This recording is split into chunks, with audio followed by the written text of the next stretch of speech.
Hey YouTube, it's Tamor. Today I'm going to be showing you guys how to make a pull-up bar / chin-up bar, whatever you want to call it, with some common supplies from your local hardware store, which I'll show you right now. So I have these brackets.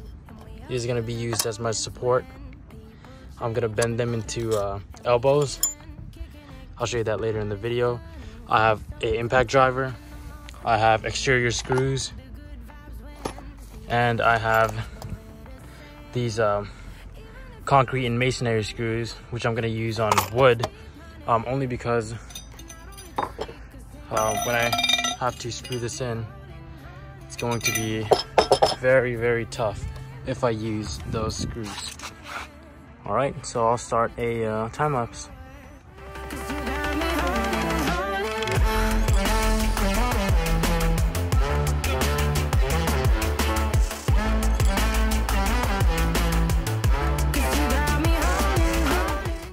Alright guys, so I just got done cutting one of the 4x4 by 8s in half, and now I'm just checking to see how high I want the actual bar. So I didn't want it too high, so I cut it down to 7 foot, and then I attached the bar itself, and yeah. Alright guys, and I kind of want you guys to pay attention here how I made the elbows. So I secured the metal brackets down, and then I hammered them down with another piece of 4x4. So yeah, and then that's how I made the elbows that I'm going to install right here.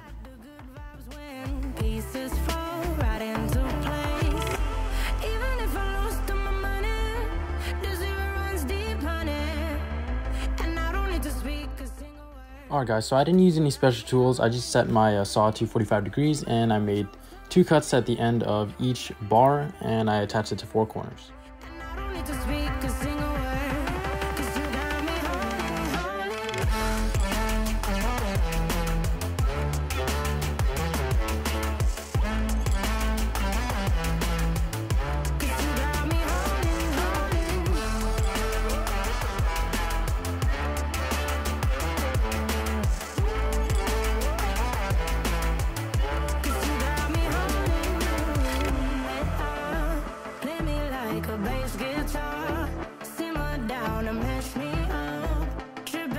Guys, thank you so much for watching. If you enjoyed the video, like, comment, subscribe, whatever.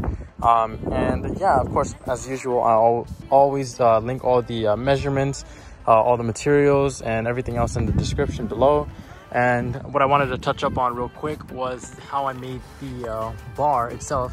I used a regular metal pipe, whatever this is, yeah, pipe, and then I used a Floor Flange or whatever this is called, and it's threaded, so I just threaded in there for each side, and yeah, it's real sturdy, real strong, and yeah, it'll definitely get the job done.